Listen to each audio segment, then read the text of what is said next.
The Amanda Project by Melissa Kantor and Amanda Valentino. Chapter 25. In November, we had to memorize Juliet's speech in English class. Gallop apace, you fiery-footed steeds, toward Phoebus's lodging. It's all about how she just wants the night to come, because she can't wait to be with Romeo. Lee got his hands on my book, and he wrote LF and CL equals R and J in the margins, and drew a heart around it. That day, waiting impatiently for Friday to come so I could go to the movies with Lee, I thought I'd understood just how Juliet felt. But clearly, I hadn't understood anything. Every second of Tuesday seemed to last an hour. Every hour seemed to last a month. Normally, I never had enough time to finish a bio quiz, but today, I swear, I had time to finish it, check it over, and check it over again. 12 more hours. 9 more hours. When I saw Nia and Hal in the hallway to the gym, I was actually glad that we didn't talk to one another in school. It wasn't because I was afraid that being seen talk to them would be equal social suicide. Trying to pretend I was worried about where Amanda was when I knew where she was, or where she was going to be in just a few short hours, felt almost as impossible as telling them my plans for later that night. Because part of what made tonight so exciting was that I was going to see Amanda. I, not we. She'd left me a message. And even if it was petty and immature, I couldn't help being proud that I was the one she'd singled out. Okay, she'd been friends with Nia and Hal too. I wasn't trying to deny that. We were all her so-called guides. Maybe she'd cut school to spend the day with Hal in Baltimore, or prowl cool shops with Nia for great vintage clothes. But when push came to shove, she and I did have something special. Something she didn't have with anyone else. All day the sun had been playing hide-and-seek with the clouds, but by dusk the sky was thick with gray, and I was sure I was going to be spending the night sitting on Crabapple Hill in the pouring rain. I decided I wasn't even going to bother bringing my telescope if that happened. Let's face it, I wasn't exactly planning on stargazing anyway. Right around 7, it started to drizzle, then pour, and I made a mental note to get my mom's big yellow slicker from the front hallway. But within half an hour the sky cleared, and when I poked my head out the back door, the stars were twinkling in the pristine sky over our house, like they had a message for me. Which, in a way, they did. I'd heard my dad moving around in his workshop when I got home, but I didn't go down. Before our fight the previous week at Amanda's Not House, we seemed to run into each other around our place a whole lot more than we did now. But whether he decided he wanted to avoid me or I decided I wanted to avoid him, I couldn't say. The result was the same either way, though. We were staying out of each other's way. The only shocking thing about this night, as opposed to all other nights, living on opposite sides of a private demilitarized zone, was that when I went downstairs to make myself a peanut butter and jelly sandwich around 9, there was some food on the stove. At first I thought it was just a dirty pot, but I hadn't seen it when I made myself breakfast this morning, so if it was dirty, it was recently dirty. It was also half full of macaroni and cheese. I tried to remember the last time we'd had macaroni and cheese in the house. Tried to remember the last time we'd had anything that required perishable ingredients like milk and eggs. But I couldn't. For a while after my mom left, friends and neighbors dropped in with care packages, casseroles, bags of groceries, cakes, and cookies. It was kind of like they'd gotten together and decided the easiest thing to do was to act as if my mom had died rather than taken off. But then this one neighbor, Cara Marks, asked my dad one too many questions when she came to drop off a bean salad. The next thing I knew, he was throwing Cara and her Pyrex dish right out the front door. Needless to say, the offerings dropped off pretty fast after that. Apparently they'd started up again, but I didn't really feel like analyzing why. Instead, I scarfed down the food and headed back upstairs. I still had hours before I had to meet Amanda, but I wasn't taking any chances. She'd only read a planisphere once, that night in January when we went stargazing. For all I knew, she'd misread the time and not realized just how quickly a star disappears over the horizon. I checked my backlock. Flashlight, planisphere, phone, key. As long as I had Amanda in person, I was going to be asking her about everything. Everything. I had put the kettle on to boil, and by the time I was downstairs again, it was whistling. I'd thrown an extra sweater into the backpack along with my mom's slicker just in case it decided to start raining again. I filled the thermos with water, added hot cocoa mix, and spun the top on, then threw the thermos in my bag and hitched the bag over my shoulder. My body was practically humming with anticipation and excitement. As I picked up my mom's telescope, I wondered if I should leave my dad a note. I mean, just because he hadn't seemed to care one iota about my whereabouts for the past several months, it wasn't even possible that he would come into my room to check on me. Was it? Then away, there was no way I was going to tell him where I was. Dear Dad, gone to sit alone on a hill at midnight. Don't wait up. Love, Callie. I didn't really like the idea of lying to him. So what exactly was I supposed to put in a note? The telescope was heavy, and it was digging into my shoulder. This internal debate was taking way too long. I decided the last thing I needed was the area around my house swarming with the cops my dad called in a panic because the one time in months he'd chosen to take a paternal interest in his daughter he discovered her missing. The note I dashed off and left in the kitchen seemed truthful, if vague enough. Dad, I'm with a friend. I'll be home late. See. After I'd written it, I stood there rereading my words for a minute, wondering if anyone seeing the note would think it was weird or if they'd be able to tell from that simple sentence just how far apart my dad and I had grown over the last few months. For a second I considered adding something. Love, see, maybe? But then I decided to bag it. My dad and I had so many problems. What was one word or one note going to matter? The rain had left everything smelling rich and earthy. I felt I could sense all the seeds and flowers underground getting ready to push themselves up through the damp soil. My head felt full of an unfamiliar buzz, and even the weight of the telescope in my backpack couldn't slow my step. It was almost 9 o'clock. 2 hours left. At the top of Crabapple Hill, I set up the telescope. It took me a lot longer to get Bellatrix in my sights than it should have. I was out of practice. But when I found her, her white, almost bluish light shimmering in the clear night sky, I felt a surge of joy, unlike anything I'd even felt in months. It was as if Bellatrix spoke to me, like her bright light was a promise. She's coming. She's coming. Twice over the next hour, I was sure I smelled Amanda's perfume on the air. Once I even stood up and called out, "Amanda!" But there was no answer. By 10:15, I was starting to get a little creeped out. I mean, I'm not one to be afraid of the dark. Far from it. But it was late at night. I was out in the middle of nowhere all by myself. If this weren't an invitation to foul play, what was? And then, suddenly, I heard someone coming up the hill. Someone moving fast. And for a second, I felt my heart hammering in my throat. I spun around toward where the noise was coming from. "Amanda!" I yelled. A head appeared over the crest of the hill. But it wasn't Amanda's. It was Hal's. "Callie?" he said. He was wearing a heavy sweater, like he too had planned to be out in the cold night air for a while. "Hal?" Disappointment made my voice harsh. "What are you doing here?" He looked around almost frantically. "I'm supposed to meet..." But before he could finish his sentence, we both heard someone picking a careful way up the other side of the hill. Flooded with relief, I turned around to face the sound. Maybe this wasn't a private reunion I'd hoped for, but at least she was coming. "Amanda?" called a voice that was clearly not Amanda's. A second later, Hal, Nia, and I stood on top of Crabapple Hill, staring at one another. "She told me to..." Nia was panting from her climb. "She called you?" asked Hal. Nia shook her head, gulping air. Hal turned to me. "What did she tell you?" he asked. He sounded, if possible, even more disappointed than I was, and for a second I wondered again if they'd been more than friends. "She told me to meet her here," I said. I was so frustrated I could have cried. "When Bellatrix dropped down over the horizon." "What is this Bellatrix?" asked Nia, her voice restored. Her note was all about the enduring mystery of Bellatrix. I don't even know what that is. Nia was angry too, and she slashed at the nearby brush with her arm. My voice faltered, and I had to clear my throat before I could finish. "She told you if you came here you'd solve the mystery of Bellatrix?" "What the hell is going on?" asked Hal. When no one said anything, he repeated himself. "What the hell is going on? Where the hell is she?"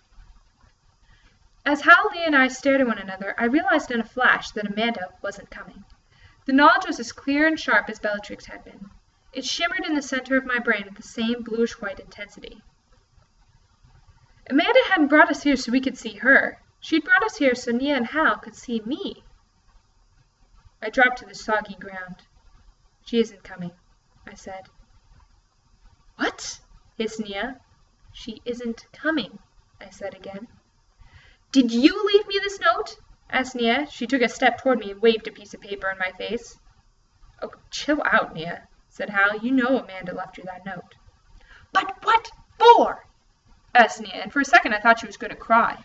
What's the point of leaving us notes and telling us there's some stupid mystery that we're supposed to solve and then not even showing up? It's not Amanda's mystery, I said, my voice dull and tired sounding. What? Said Nia. What are you talking about? It's not Amanda's mystery, I repeated. It's mine. It's my mystery, and Amanda found out about it. And now she wants me to do something about it. And she wants you to be my witnesses. As crazy as the words sounded, I knew as soon as I'd spoken them that they were true. So what, you're going to solve the mystery of Bellatrix? Nia's tone was venomous. I looked up at her, and this time my voice was stronger than it had been a minute ago. No, I said. Not Bellatrix. Beatrice. I'm going to solve the mystery of B. Rossiter. When I'd finished telling the story, neither Hal nor Nia had said anything for a long time. Then Hal let out a long whistle. Jeez. How did Amanda find out? Asked Nia. I have no idea. I raised my head from my hands briefly. You do know you're going to have to go to the police, don't you? Said Nia. I mean, we're talking about a serious crime here. And you're practically an accomplice. God, Callie, what were you thinking? Thank you for your support. I lowered my head again. Nia had been sharp and jabbing as usual, but Hal's voice was quiet and gentle. What do you want to do now? I don't know what I'm supposed to do, I said. I don't know if I'm supposed to go to the police. Maybe Amanda had something else in mind. This is so screwed up, said Nia. Chill out, Nia, said Hal. This whole time I've been talking, he'd been looking away from me, out at the night sky, like he was listening but also waiting for Amanda to show up. Now he turned around and came over to sit next to me. I'm really sorry this happened. I'm sorry this happened to you. Nia snorted. It didn't exactly happen to her. It happened to B. Nia, just shut up, okay? Said Hal. And to my surprise, Nia did. Hal was sitting so close to me that our knees were touching. I hadn't even realized I was crying until he reached out and touched my cheek with his hand, spreading a slight dampness as he did so. Look, he said quietly, you're going to do the right thing. Now it's my turn to snort. Yeah, too bad I have no idea what that is. You'll figure it out, said Hal. Then, his voice sharper, he said, Won't she, Nia? Why are you including me in this condolence fest? Asked Nia. I don't know. When Hal and I continued to sit there, she added, Yeah, you'll figure out something, Callie. There was another silence, and then Nia said, more quietly, It must have been really rough when she showed up at your house. Really rough. I nodded. It was, I said. It really was. And a second later, to my surprise, I felt Nia's hand squeezing my shoulder. The three of us stayed there, not saying anything for a while. Then Hal finally broke the silence. I'm glad you told us. Well, she made me tell you. Nia's voice was disembodied in the darkness. I know what you mean. She wanted you to feel like you could trust us, so she kind of made you trust us.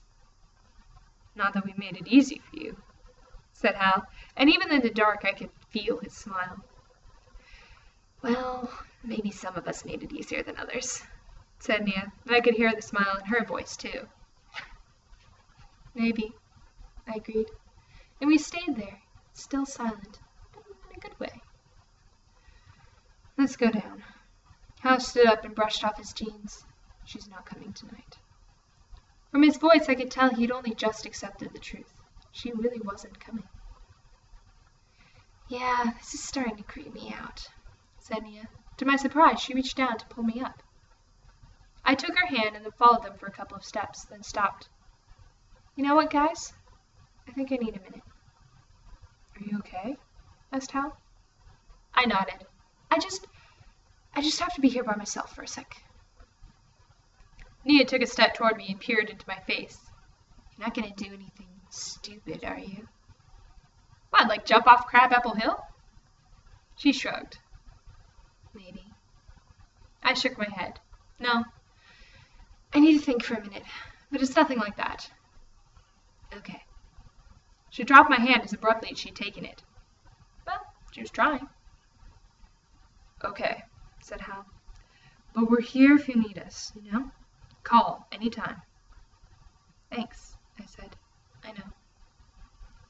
A minute later, they disappeared over the edge of the hill.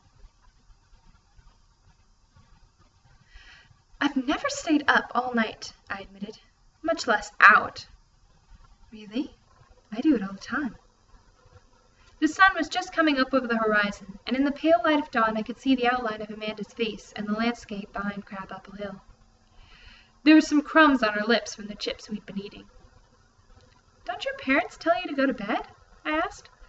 I pulled the sleeping bag closer around my shoulders, shivering. Even though it was oddly balmy for January, the air was still cold enough for me to see my breath.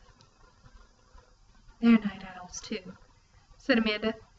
Once in a while we run into each other at like 4 a.m. because none of us have been able to fall asleep. Sometimes Amanda's life sounded so strange. It was like she'd been raised on another planet, not in another city.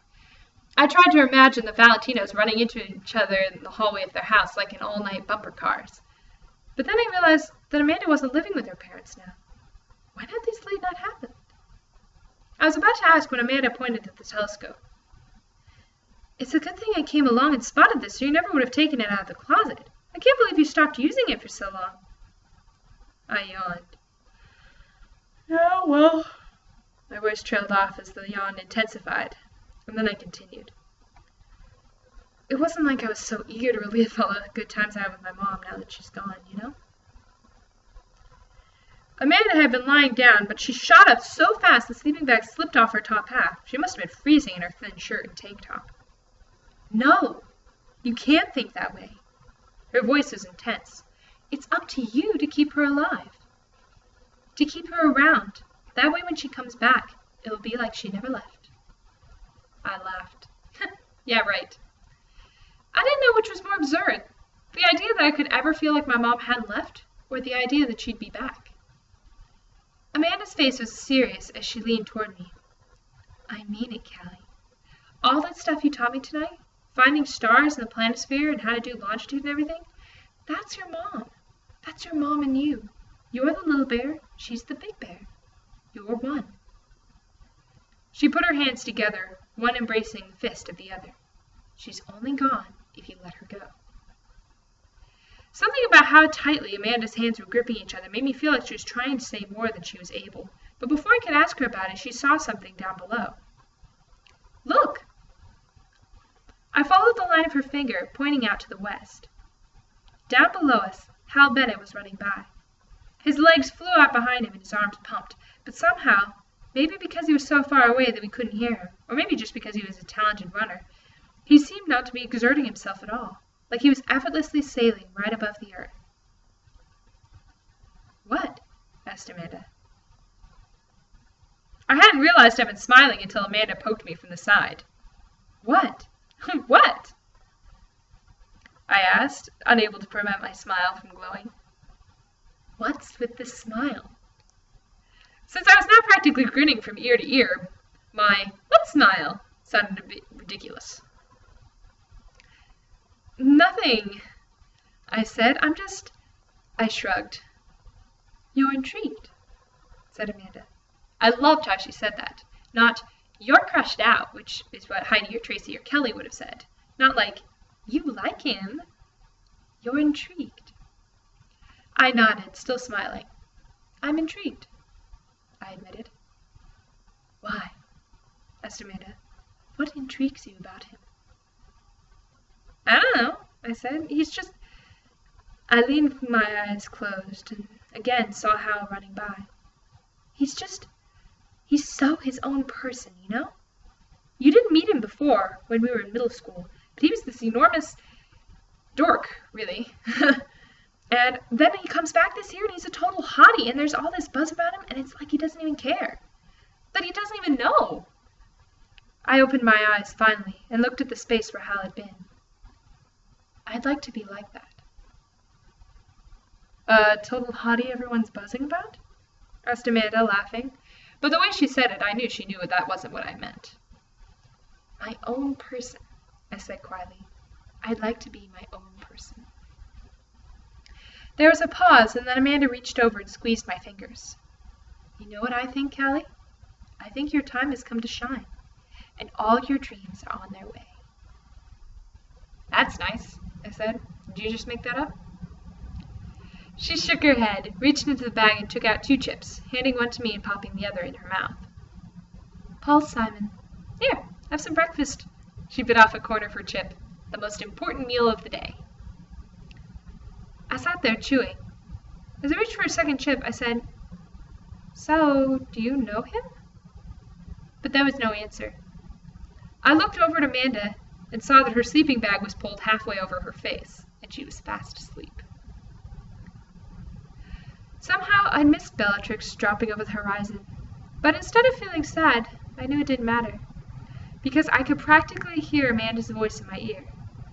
Better to see it rise. I stood up and brushed off my jeans, then grabbed the telescope and folded it up far more expertly than I had taken it apart a few hours ago. The sharp clicking of the legs snapping into place felt like the physical manifestation of the sharp decisions I was making in my mind. And by the time I'd finished dismantling it and thrown the strap over my shoulder, I knew what I had to do and how I was going to do it.